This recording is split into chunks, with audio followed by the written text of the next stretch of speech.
The Country CEO back in the house again, man. Look, welcome back to the channel. Subscribers, channel members, glad to have you back. Look, man, got some good game for you tonight, or it's night when I'm making it, but for today, in case this is when you're looking at this particular video, right? So look, got a question that one of the sub asked, thought it was a great question, and that question was, have I ever felt like quitting? Have I ever felt like throwing in the towel? Have I ever felt like giving this business up? And unequivocally, the question is yes, more than one occasion, right? So in 21 years, there were several times that felt like quitting, felt like giving it up, felt like throwing in the towel. It wasn't worth it. I wasn't feeling it anymore, right? And so I had to think about some things, right? All right, and so first of all, let me give you some reasons that I was thinking about quitting. Some of the stuff that had kind of shaken me or shook me up or had me feeling like, is it even worth it to continue on in this business, right?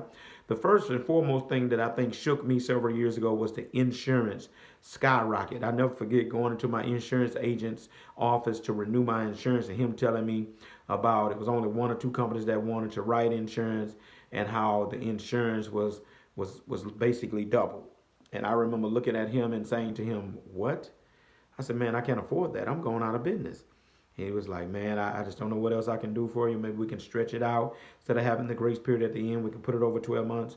And it just really shook me, right? So the insurance skyrocketed. The second reason, one of the things that made me want to quit over the years, is that it was a flood of trucks, but not enough work, right?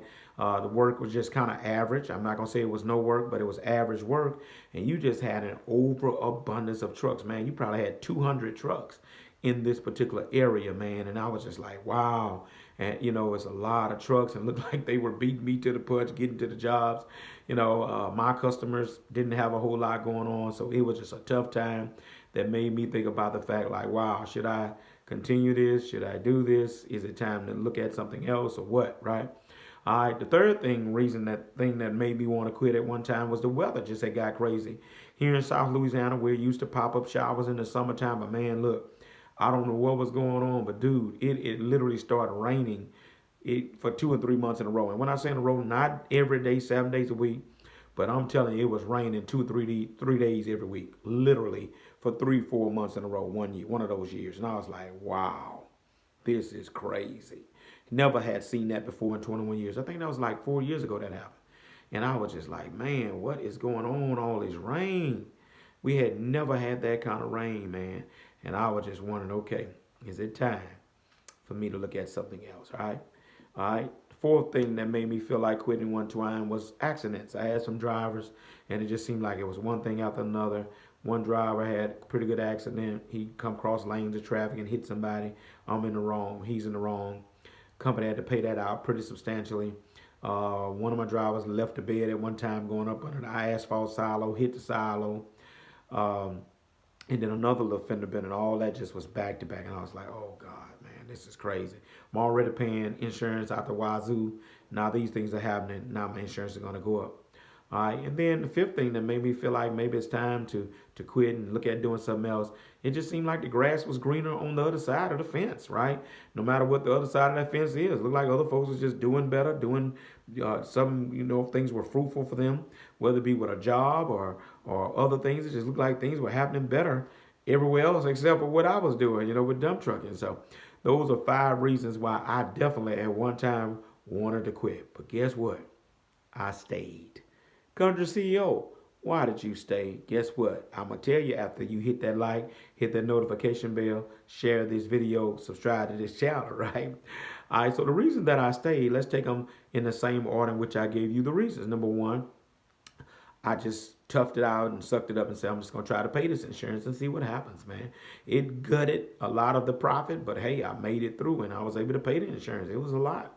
But I managed to pay that note every month, man. I made it by God's grace, right? So I managed to pay the insurance, all right? Number two, a lot of those overabundance of truckers, they couldn't hang. I hate to see anybody go out of business, but working for cheap, mm, uh, raggedy trucks, I hate to put it that way, but it's the truth. Because a lot of those guys that went in the bushes and got them trucks and then just started in the business. Suddenly, we started seeing guys going out of business left and right, selling trucks or either going out of business. Next thing you know, that overabundance of trucks, It wasn't no overabundance anymore. All right. The third thing is the weather finally cleared up. Finally, looked like the weather just began to break, and we started getting some sunshine and some good days, and that made things get a little bit better. Dirt could flow, and so we were able to work a whole lot better. Right. All right. Far as the accidents, I had to clean house with drivers. I just went through a bad spell one time, man. I ain't had no good crew working for me, man. And you know, a good crew for me is not only a guy that'll go to work, but a go to work safely. And so I had to clean house, man, get rid of some of the guys that I had. I'm not gonna call no names. I'm not. They don't even know if it's them or not. So can't nobody say he talk about me. But I just had to clean house, start over with some better drivers, have safety discussions, protocols and expectations about safety, things of that nature, to turn the tide about these accidents. And by God's grace, thank God we hadn't had any accidents. Okay. All right. And then I just had to realize, you know, at this stage in my life, my wife asked the question, so you mean to tell me you going to work for somebody else at this point in your life? And I got to thinking about that thing, and she started telling me about, are you going to be able to take off when you need to? You know, you knew you ain't going to be want to do that and all that. She started me to thinking about that thing. So you know what? She right. I ain't going to feel like listening at somebody else and putting in for the be off and can't go to my conferences with my educational conferences and things of that nature. I thought about that thing and said, man, you better stay where you're at and just hang on in there. And so those are the reasons why I stayed, and thank God that I did. And I come to encourage somebody who may be thinking about this. Look, whether you're trying to get in or whether you in, hang in there. If things will get better, right? All right. There's a saying that we use over here in the country where I live at.